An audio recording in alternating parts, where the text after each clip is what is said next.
Cette nouvelle astuce Access montre comment extraire dans un formulaire indépendant les enregistrements sélectionnés depuis un premier formulaire.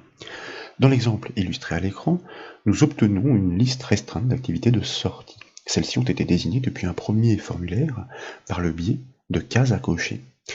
La vue proposée est ainsi purgée de toutes les données parasites pour une étude ou exploitation confortable.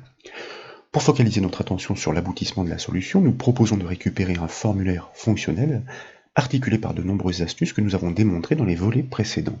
Et bien sûr, cette base de données est offerte au téléchargement depuis le site bombache.fr.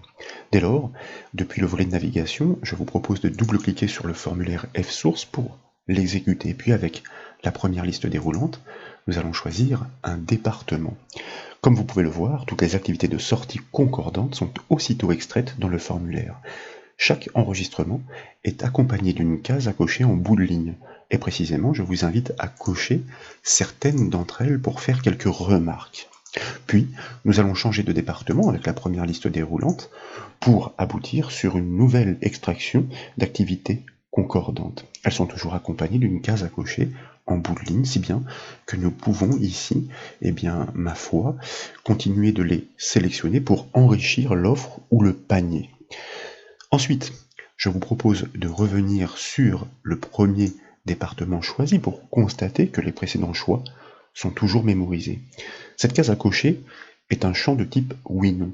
Chaque clic sur une case inscrit la valeur booléenne correspondante dans la table source pour l'enregistrement désigné en l'occurrence la table T-sortie. Désormais, un clic sur le bouton Extraire, situé en haut à droite du formulaire, doit isoler tous les enregistrements sélectionnés, quels que soient les départements et villes concernés. Cette extraction doit être produite dans un autre formulaire. La première étape du développement consiste à créer une requête de sélection. Son rôle est d'isoler tous les enregistrements pour lesquels la case est cochée. Nous obtiendrons donc une sélection conforme avec le panier composé par l'utilisateur au travers du formulaire. Nous devrons ensuite exploiter cette requête comme source de données du formulaire d'extraction. Enfin, nous devrons commander l'ouverture de ce dernier par action de macro au clic sur le bouton « Extraire » du premier formulaire. Pour procéder donc en haut de la fenêtre Access, je vous invite tout d'abord à cliquer sur l'onglet « Créer » pour activer son ruban, et puis, dans la section « Requête » de ce ruban, à cliquer sur le bouton « Création de requête ». Une boîte de dialogue apparaît, la table T-sortie est sélectionnée nécessairement par défaut, puisqu'il s'agit de l'unique table de cette base de données, si bien que nous pouvons l'ajouter et fermer cette boîte de dialogue. Ainsi donc, comme vous le constatez, cette table apparaît dans l'éditeur de requêtes dans sa version schématisée avec l'énumération de ces champs. Et là, je vous propose de cliquer sur le deuxième de ces champs, nommé SRS, puis tout en maintenant la touche Maj enfoncée, de cliquer sur le dernier d'entre eux. Cette technique permet de regrouper dans une même sélection tous les champs compris entre le premier désigné et le dernier. Dès lors, nous allons cliquer et glisser cette sélection en direction de la grille de requête. Aussitôt le bouton de la souris est-il relâché que tous les champs y apparaissent listés en colonne. Et puis, pour faire le filtre dont nous avons besoin, nous allons nous positionner dans la zone critère du champ SCEL, soit du champ de la case à cocher. Là, je vous invite à y saisir la valeur booléenne vraie que nous validons avec la touche entrée du clavier. Une case à cocher, nous l'avons dit, est un champ de type oui/non. Il ne peut prendre que deux valeurs, vraies pour une case cochée et faux pour une case décochée. Ensuite donc, nous pouvons enregistrer cette requête, par exemple avec le raccourci clavier CTRL-S, et à l'invite la nommer, par exemple R_cell, R pour requête, cell pour sélection. Nom que nous validons avec le bouton OK, et de fait elle apparaît bien dans l'énumération des requêtes dans le volet de navigation. Puis, dans le ruban Créer, je vous invite à cliquer sur le bouton Exécuter pour constater que toutes les activités sélectionnées lors des précédents essais sont parfaitement isolées du reste des enregistrements. C'est cette source de données dynamiques qui doit nourrir le formulaire à appeler au clic sur le bouton Extraire. Le formulaire à construire doit donc être bâti sur cette requête RCEL, et pour que toutes les activités sélectionnées soient listées les unes en dessous des autres, nous devons construire un formulaire tabulaire.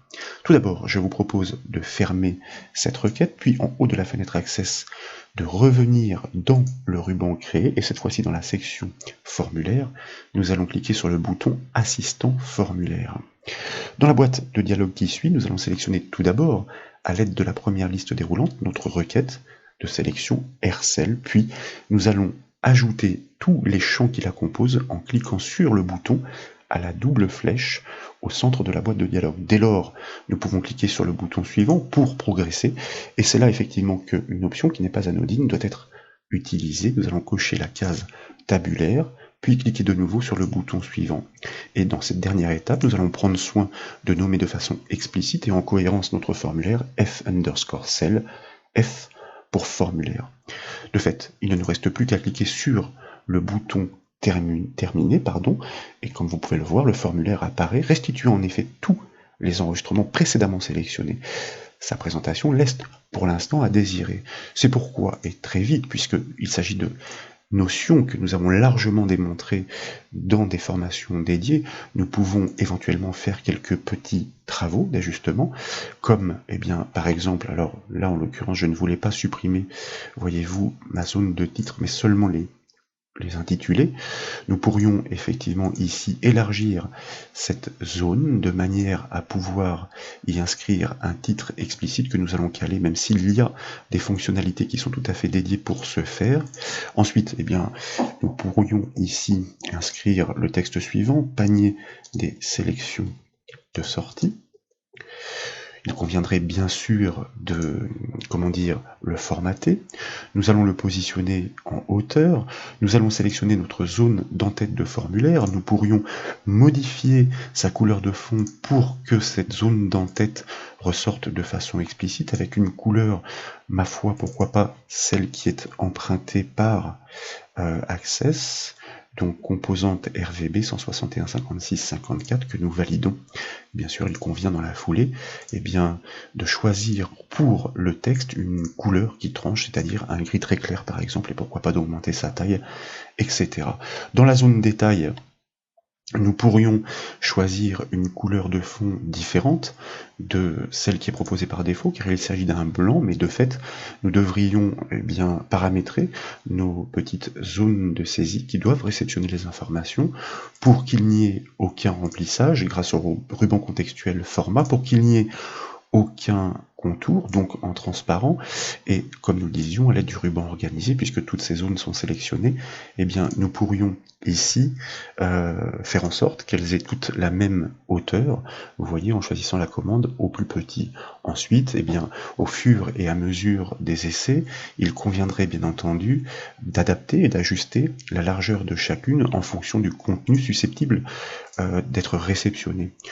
Puis, nous pourrions faire en sorte que, pourquoi pas, il n'y ait pas de sélecteur dans ce formulaire, car nous n'en avons pas besoin. C'est une vue finalement assez épurée du panier des sélections que nous allons proposer. Nous pourrions aussi nous passer des ascenseurs qui permettent de faire déplacer notre vue soit à l'horizontale, soit à la verticale. Mais comme nous le disions, nous n'allons pas nous attarder sur ces manipulations que nous avons longuement démontrées au cours de nombreuses formations. Il convient bien entendu d'enregistrer les modifications qui ont été réalisées sur ce formulaire en mode conception. Maintenant donc que toutes les correspondances sont établies, nous devons afficher ce panier de l'utilisateur en commandant l'ouverture de ce formulaire au clic sur le bouton extraire du premier formulaire. Pour cela, une simple action de macro associée à l'événement au clic du bouton suffit. C'est pourquoi je vous propose de revenir en mode création de ce premier formulaire, de cliquer sur le bouton extraire bien sûr pour le sélectionner, d'activer, cela va de soi, l'onglet événements de sa feuille de propriété, de cliquer sur le petit bouton situé à l'extrémité droite de son événement au clic, de choisir naturellement le générateur de macros, dans l'éditeur de macros, de déployer la liste déroulante des actions pour choisir précisément celle qui permet d'exécuter une requête. Elle se nomme ouvrir requête. Nous devons encore spécifier, ce n'est pas une requête bien entendu, puisque autant pour moi c'est une erreur, c'est un formulaire, c'est le formulaire qui est bâti sur la requête. Donc la requête ne doit absolument pas être ouverte, nous devons bien sûr exécuter le formulaire, le second en l'occurrence, donc par son nom que nous stipulons à l'aide de la liste déroulante de la zone nom du formulaire, et puis petit détail qui a son importance, le mode fenêtre. Dans les options nous allons choisir boîte de dialogue. Grâce à ce réglage, le formulaire d'extraction apparaîtra dans une fenêtre indépendante et non dans un nouvel onglet. Nous pourrons donc déplacer et positionner les résultats à notre guise. Cette macro étant terminée, nous pouvons l'enregistrer, puis la fermer. De retour sur le formulaire, il convient de le mettre à jour, nous l'enregistrons donc, et puis je vous propose de l'exécuter avec la touche F5 du clavier. Avec la première liste déroulante, nous choisissons un département, nous sélectionnons quelques activités de sortie qui nous intéressent en cochant certaines cases.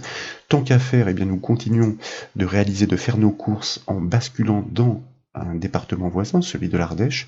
Là aussi, nous souhaitons mémoriser quelques activités de sortie que nous souhaiterions faire dans les jours à venir. Nous cochons donc les cases et dès lors, je vous propose de cliquer sur le bouton Extraire situé en haut du premier formulaire pour constater que nous obtenons bien une vue du panier de sortie correspondant à tous les choix réalisés par l'utilisateur jusqu'alors.